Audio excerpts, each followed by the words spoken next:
प्रिय विद्यार्थियों, आज हम हितोपदेश के बारे में अध्ययन करेंगे।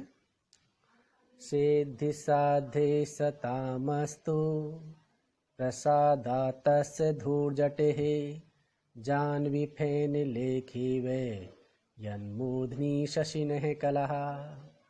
पहले टुकड़े देखते हैं। सतामस्तु के टुकड़े करेंगे। सताम अस्तु, प्रसादात तस्य के करेंगे तो प्रसादात तस्य, लेखे के करेंगे लेखा इव। अन्वय देखते हैं। यन मूर्धनि शशिनः कला जाह्नवी फेन लेखा इव अस्ति तस् ध्रुजटे प्रसादात सताम साध्य सिद्धि अस्तु।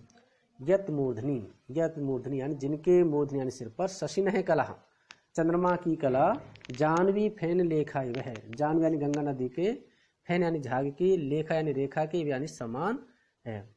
जिनके सिर पर चंद्रमा की कला जाह्नवी गंगा नदी के झाग के की रेखा के इव यानी समान है। जिनके सिर पर चंद्रमा की कला गंगा नदी के झाग की रेखा के समान सुशोभित हो रही है, तस उस धूजटे विशाल का जटाजूट वाले शिव के प्रसादात है, प्रसन्नता से या कृपा से, शताम सज्जनों के साध्य यानी जो भी साध्य है, कार्य है, ग्रंथ के अध्ययन रूपी कार्य या और जो भी इप्सित कार्य है वो सभी में सिद्धि अस्तु, सिद्धि यानी सफलता, अस्तु यानी हो, उसमें सभी में सिद्धि प्राप्त हो।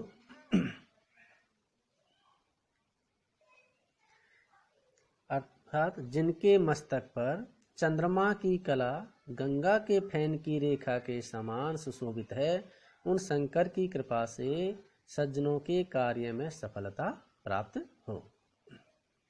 तो प्रत्येक शुभ कार्य के प्रारंभ में मंगल कामना की जाती है और वह कार्य निर्विघ्न समाप्त हो, इसके लिए लेखक अपने इष्ट देव को स्मरण करता है।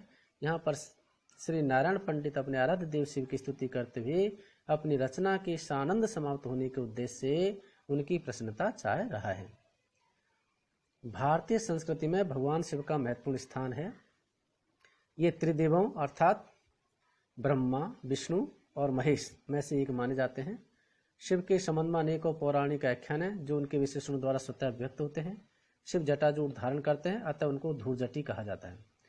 गंगा को जाह्नवी भी कहते हैं क्योंकि इसे जन्नू ऋषि की पुत्री माना जाता है। जब कपिल मुनि के हिसाब से सगर के 60,000 पुत्र भस्म हो गए, तब उनका उद्धार करने के लिए भगीरथ गंगा को पृथ्वी पर लाए। भगीरथ ने तप किया और स्वर्ग से गंगा महादेव जी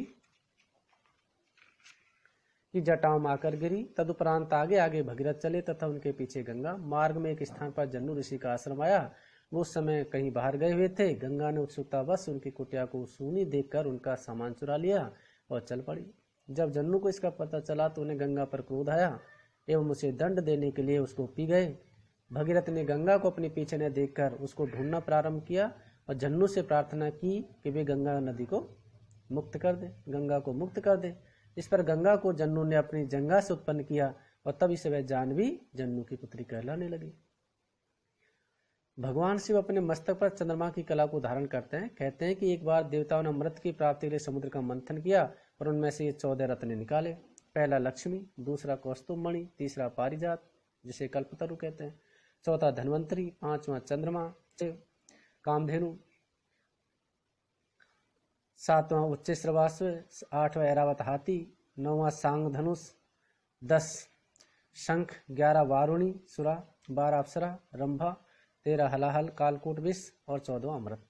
उनमें से जब हलाहल नामक भयंकर विष निकला तो शिव ने अन्य प्राणियों द्वारा आग्रह करने पर सोम ने उसका पान किया। परिणाम स्वरूप जब उस विष के प्रभाव से शिव का मस्तक चकराने लगा तो उन्होंने अपने मस्तक पर चंद्रकला को धारण किया। उसी का इस पद्य के चतुर्थ चरण में संकेत है। श्रुतो हितोपदेशो वयम् पाठवम् संस्कृतोक्तिषु वाचां सर्वत्र वैचित्रम् नीति विद्यां ददाति च। हितोपदेशो अयम्, हितोपदेश है अयम्, संस्कृतोक्तिषु, संस्कृत उक्तिषु। तो अयम हितोपदेश श्रुत है। अन्वय देखिए, अयम हितोपदेश श्रुत है। संस्कृत उक्तिषु पाठवम सर्वत्र वाचाम वैचित्रम च नीति विद्याम ददाति। अयम हितोपदेश श्रुतः, अयम यानी इस हितोपदेश को जिसने भी श्रुत यानी अध्ययन किया है, ऐसा व्यक्ति संस्कृत उक्तिषु पाठवम, संस्कृत की जितनी भी उक्तियां हैं, कथन है, उनमें पाठवम यानी चतुरता को प्राप्त कर लेता है। सर्वत्र वाचाम वैचित्रम, सभी जगह जो भी कथन आदि हैं उनमें वाणी में वैचित्रम, विचित्रता को या निपुणता को प्राप्त कर लेता है, नए नए अर्थ की विचित्रता को प्राप्त कर लेता है। और नीति विद्याम ददाति च, और नीति की जो विद्या है अर्थात जो राजनीति की विद्या है, साम दाम दंड भेद, उनमें भी वो निपुणता को प्राप्त कर लेता है। यानी कहने का अर्थ यह है कि साम दाम दंड भेद जो भी चारों प्रकार की नीति है, इस ज्ञान को प्राप्त कर लेता है। तो इस हितोपदेश का अध्ययन करने से संस्कृत भाषा में व्युत्पत्ति, सभी प्रकार की वाणी में निपुणता और नीति का ज्ञान प्राप्त होता है। तो मंगलाचरण के अनंतर इस पद्य में प्रस्तुत ग्रंथ हितोपदेश की जो उपयोगिता है उसको बताया गया है।